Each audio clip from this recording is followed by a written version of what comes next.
నమస్తే, మీ ఎర్రంరెడ్డి తిరుపతి రెడ్డి. ఈరోజు NTV input editor Donthu Ramesh, అదేవిధంగా జర్నలిస్ట్ చారి సుధీర్లను అరెస్ట్ చేయడం మొత్తం కూడా దిగ్భ్రాంతి కలిగించేటువంటి విషయం. ఎందుకంటే తెలంగాణ లోపల ఒక అరాచక పాలన జరుగుతుంది. వీళ్ళు ప్రజాపాలన పేరు పెట్టుకుని ఒక అరాచక పాలన చేస్తారు. ప్రశ్నించే గొంతులను నొక్కివేస్తున్నారు. అంటే ఎవడు ప్రశ్నిస్తే వాడిని, అంటే వీళ్ళు చేసేది ఒక లపంగి పరిపాలన. ఆ కాంగ్రెస్ ప్రభుత్వం వచ్చిన దగ్గర నుంచి తెలంగాణలో మొత్తం అన్ని వ్యవస్థలు మొత్తం కూడా అస్తవ్యస్తం అయిపోయింది. విద్యా వ్యవస్థ సర్వనాశనం అయింది, ఇరిగేషన్ వ్యవస్థ సర్వనాశనం అయిపోయింది, విద్యుత్ వ్యవస్థ సర్వనాశనం అయిపోయింది. హోమ్ మినిస్టర్ కూడా సాక్షాత్తు ముఖ్యమంత్రి గారి దగ్గర పెట్టుకొని ఓ డెడికేటెడ్ హోం మంత్రి లేకుండా మొత్తం విచ్చలవిడితనం ప్రబలిపోయింది. వీటన్నిటిని ప్రశ్నిస్తున్నటువంటి గొంతులను ఒక్కొక్కరిని కూడా ఎలా నొక్కివేయాలనేటువంటి దాని మీద వీళ్ళ ధ్యాస. ఎన్టీవీలో ఒక కథనం వచ్చింది. ఎవరో ఒక ఐఏఎస్ అధికారికి, అదేవిధంగా ఒక కేబినెట్ మంత్రికి ఏదో సంబంధం ఉన్నట్లుగా ఒక కథనం వచ్చింది. ఆ కథనానికి రూట్ కాజ్ మీద విచారణ చేయాల్సిందే, నిగ్గు తేల్చాల్సిందే. ఎవరు కాదనలేని వాడు. ఆ నిగ్గు తేల్చాల్సింది ఆ యజమానిని, ఎన్టీవీ యజమాని నరేంద్ర చౌదరిని పిలిచి విచారించాలి. యజమాని ఆమోదం లేకుండా ప్రసారం అయితే కాదు కదా. దాంట్లో రిపోర్టర్లను, జర్నలిస్టులను అరెస్ట్ చేస్తే ఏమొస్తుంది? జర్నలిస్టులు వాళ్ళ డ్యూటీ ఏం చేస్తారు? వాళ్ళకు వచ్చినటువంటి సమాచారాన్ని ప్రజలకు ఎక్స్ప్లెయిన్ చేస్తారు. ఆ వేదికగా, ఆ టీవీ వేదికగా. దాంట్లో తప్పే ఉంది? వాళ్ళ డ్యూటీ వాళ్ళు చేసుకుంటున్నారు. వాళ్ళు జర్నలిజం అంటే ఏంది? ప్రశ్నించడము, విషయాన్ని లోతుగా విశ్లేషించడము, ప్రజలకు చెప్పడం. ప్రజలు నమ్ముతారా నమ్మరా ఏందనేది ఆ యొక్క వాళ్ళు ప్రసారం చేసినటువంటి కథనాల మీద ప్రభుత్వం నిగ్గు తేల్చాల్సింది. అంతేగాని జర్నలిస్టులు అరెస్ట్ చేసేది ఎక్కడిది? వాళ్ళు ఏం ప్రజెంట్ చేస్తున్నారు, ప్రజెంటేషన్ ఇస్తున్నారు. ఇది జరుగుతుందంట, ఇట్లా మా దృష్టికి వచ్చింది, ఇది అంట అని చెప్తారు. దాని మీద నిగ్గు తేల్చాల్సింది. ఆ ఒప్పందించింది ఎవరి ఛానల్ కంటే ఛానల్ యజమాని పిలిచి నరేంద్ర చౌదరిని అరెస్ట్ చేసే దమ్ముందా? నరేంద్ర చౌదరిని ఓనర్ను వదిలేస్తారు, ఓనర్ వదిలేసి జర్నలిస్టులను అరెస్ట్ చేస్తారు. ఇదెక్కడి ప్రభుత్వం, ఇదెక్కడి కథ? ఇది ఇలాంటి తంతు జరుగుతూ ఉంది తెలంగాణ లోపల. గతం లోపల బొడిగ శోభ గారు, అప్పటి శాసనసభ్యురాలు, ప్రమాణ స్వీకారంలో కొంచెం తడబడితే ఆమె మీద విచక్షణారహితంగా ప్రసారం చేసినటువంటి ఏబిఎన్ ఛానల్, టీవీ5 ఇటువంటి వాటిని కేసీఆర్ గారు దమ్మున్న లీడర్ కాబట్టి వాటిని ప్రసారాలు బంద్ చేయమన్నాడు. ఒక దళిత వర్గానికి చెందినటువంటి మామూలు అట్టడుగు స్థాయి నుంచి వచ్చినటువంటి ఒక ఉద్యమకారిని బొడిగ శోభ ఇట్లా చేస్తే ఇట్లా చేస్తారా, ఆమెను ఇట్లా కించపరుస్తారు ఒక మహిళని చెప్పేసి దమ్మున్న నిర్ణయం తీసుకున్నాడు. ఆనాడు జర్నలిస్టులు అరెస్ట్ చేయలే. ఈ రేవంత్ రెడ్డి గారి ప్రభుత్వానికి, కాంగ్రెస్ ప్రభుత్వానికి సిద్ధశుద్ధి ఉంటే, దమ్ము ధైర్యం ఉంటే నరేంద్ర చౌదరిని టచ్ చేయాలి. ఎన్టీవీని మూసేయండి. ఎవడొద్దన్నాడు? నిగ్గు తేల్చిన తర్వాత వాళ్ళకి మన పర్మిషన్ ఇవ్వండి. జర్నలిస్టులను అనగదొక్కుతారా? ఆగుతుందా? భావస్వేచ్ఛ ఆగుతుందా? ఎన్నో మన దశాబ్దాల కాలం చూస్తున్నాం. జర్నలిస్టులను గొంతు నొక్కేస్తే ఉద్యమాలు ఆగుతాయా? మీ యొక్క ప్రభుత్వం చేసే తప్పిదాలు వెలుగులోకి రాకుండా ఇలా సోషల్ మీడియా చాలా వైబ్రెంట్గా ఉంది. మీరు చేసే తప్పులు వెంటనే బయటకు తీసుకొస్తున్నారు. మీరు ఇట్లాంటి చేసి మేము ఏదో రాజ్యం వెళ్తామంటే కాదు. మొత్తం చరిత్రలో మొత్తం అధోగతి పాలైపోయారు మీలాంటి వాళ్ళంతా. మీ ఎన్డీ తివారీ, మీ కాంగ్రెస్ వాళ్ళ బుద్ధి అది. కాంగ్రెస్ వాళ్ళ మీద కథనాలు ఇవాళ కొత్తగా వచ్చినాయి. ఎన్డీ తివారీ సాక్షాత్ గవర్నర్గా ఉండి ముసలోడు, 80 ఏళ్ల ముసలోడు చేసినటువంటి రాసలీలను ఏబిఎన్ బయట పెట్టింది. మరి ఆ ఏబిఎన్ ఛానల్ మీద సిట్ వేయలేదు, మరి దాని మీద కథనాల మీద వేయలేదు. డైరెక్ట్ మీ దిగ్విజయ్ సింగ్ వాడు 75 ఏళ్ల వయసులో ఒక యంగ్ అమ్మాయిని పెళ్లి చేసుకున్నాడు.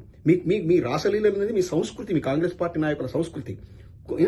ఇట్లానే కేసీఆర్ గారు ప్రభుత్వం ఉన్నప్పుడు వారి మీద, వారి కుటుంబ సభ్యులైన ముఖ్యంగా కేటీఆర్ గారి మీద ఇదే రేవంత్ రెడ్డి గారు వైట్ ఛాలెంజ్ అంటూ, కేటీఆర్ గారు డ్రగ్స్ తీసుకుంటారని చెప్తూ, కేటీఆర్ గారు గర్ల్ ఫ్రెండ్స్ ఉన్నారని చెప్తూ, వంకాయలు బీరకాయలు ఎన్ని నోటికి ఏది వస్తుంది అన్నారు కదా. మీ కాంగ్రెస్ పార్టీలో కొంతమంది గజ్జి కుక్కలు తయారయ్యారు, కొంత పిచ్చి కుక్కలాగా కొర్రేటోళ్ళు. ముఖ్యంగా గజ్జలకాంతం అట డైరెక్ట్ కాంగ్రెస్ పార్టీ ఆఫీసులో గాంధీ భవన్లో కూర్చొని ప్రెస్ మీట్ పెట్టి కేసీఆర్ గారిని నిన్నగాక మొన్న కూడా ఇష్టం ఉన్న నోటికి ఏది వస్తుంది వాగుతూనే ఉంటాడు. సాక్షాత్తు గాంధీ భవన్ వేదికగా ఇంకొక మహిళా నేతలట, మహిళలని చెప్పుకోవడానికి సిగ్గుపడాలి. ఎవరో కాల్వ సుజాత, ఎవరో సంధ్యారెడ్డి అట, అటువంటి సిగ్గుమాలిన మహిళా నేతలు వాళ్ళ నోటికి ఏది వస్తుంది వాడు వీడు ఇష్టం ఉన్నట్టు ఒక మాట్లాడడం రాదు, ఒక చేత కాదు. అదే ఆమె మంచి, నేను ఎవరిని అనసూయని మద్దతు ఇవ్వట్లేను, ఇంకెవరి మద్దతు ఇవ్వలేదు. అనసూయ మీద వ్యక్తిగతమైన విమర్శన సంధ్యారెడ్డి. మరి ఆమె మీద ఏం సిట్ అయ్యవు? ఈ నోటికి ఎంత వస్తుందంత. ఆ గజ్జల కాంతం అంటోడికైతే నోటికి అదిపేలేరు. కొంచెం మరి ఏమైనా పుచ్చుకొని వస్తాడో మరి ఆ ప్రెస్ మీట్కి ఏమొస్తాడో ఊగుకుంటూ కేటీఆర్ ఏదో ఈయనకు సమకాలీన నేత అన్నట్టు ఈయనకి ఈక్వలెంట్ నేత అన్నట్టు కేటీఆర్ గారి మీద ఇష్టం మాట్లాడతాడు. ఇటువంటి లపాంగులను ఇటువంటి లంగాలందరినీ ఎంకరేజ్ చేసేటువంటి కాంగ్రెస్ పార్టీ సంస్కృతితో అర్థమవుతుంది. మీ మీద ఎన్ని సీట్లు వేయాలి? సాక్షాత్తు మీ కేబినెట్ మంత్రి కొండా సురేఖ గారే అటు నాగార్జున గారి మీద ఇటు కేటీఆర్ మీద అటు సమత గారి మీద ఇష్టం ఉన్నన్ని కామెంట్లు చేశారు. తర్వాత మళ్ళీ క్షమాపణ కోరింది. మరి వాళ్ళ మీద అప్పుడు సీట్లు వేయలేదు. మీరు చేసిన తతంగం అంతా ఇంతనా? కేటీఆర్ గారికి వ్యక్తిత్వ హననం, కేసీఆర్ గారి వ్యక్తిత్వ హననం, హరీష్ రావు గారి వ్యక్తిత్వం, ఎన్ని ఫేక్ న్యూస్లు, ఎంత రత్స, ఎంత ఎంత ఎంత ఎంత ఇచ్చేసారు. ఎంత కేసీఆర్ గారి కూతురు కవిత గారి మీద కూడా ఎన్ని చేసారు. సాక్షాత్ HMTVలో కథనాలు వచ్చినాయి, క్యూ న్యూస్లో కథనాలు వచ్చినాయి. మరి వాళ్ళ మీద సిట్లు వేయలేదు. దమ్ము ధైర్యం ఉంటే అన్నింటినీ సిట్లు వేయాలి, నిజాన్ని నిగ్గు తేల్చాలి. వీళ్ళేదో పెద్ద వీళ్ళ మీద వస్తేనో సిట్లు వేస్తారట, వీళ్ళ మీద ఏమైనా ఆరోపణలు వస్తాయి. మరి అదే కేసీఆర్ గారి కుటుంబం మీద కేటీఆర్ మీద వచ్చి సిట్లు వేయరు, నిగ్గు తెలుచారు. సిగ్గు శరం ఉండాలా? ప్రశ్నించే గొంతులను ఈ విధంగా నొక్కుతారా? ఇదా ప్రజాస్వామ్యం? మీరు ప్రజాస్వామ్యానికి ప్రతీకలు మేము వస్తే ప్రజాప్రభుత్వం వస్తుంది, అంతకుముందు కేసీఆర్ కుటుంబ పాలన నడుస్తుందని ఇదా మీరు తీసుకొచ్చిన ప్రజాపాలన? ప్రశ్నించే గొంతులను దొంతు రమేష్ అనేటైనా నాకు మాది మహబూబాద్ జిల్లా, మహబూబాద్ ప్రాంతమైన కొరివి మండలంలో తట్టుపల్లని ఒక విలేజ్ లోపల గౌడ సామాజిక వర్గానికి చెందిన ఒక బలహీన ఒక మామూలు మధ్యతరగతి కుటుంబం నుంచి అంచెలంచెలుగా జర్నలిస్ట్కి ఎదిగిన వ్యక్తి. ఎప్పుడు కూడా ప్రశ్నించే తత్వం ఉన్నాడు. ఎప్పుడు కూడా ప్రభుత్వానికి వత్తాసు పలకలే, ప్రభుత్వాన్ని ఎప్పుడు విమర్శిస్తూనే ఉంటాడు. ఇదే గత 10 ఏళ్ల బీఆర్ఎస్ పాలన కూడా, టీఆర్ఎస్ పాలన, కేసీఆర్ పాలన కూడా విమర్శించాడు. ఏమైనా లోపాలుంటే సరిదిద్దుకోలేని. మిమ్మల్ని ప్రశ్నిస్తున్నాడు తప్ప ప్రశ్నించే గొంతుకులు నొక్కేస్తారా? అదే నేను ప్రశ్నించే గొంతుకునని మేము కూడా నమ్మినాం.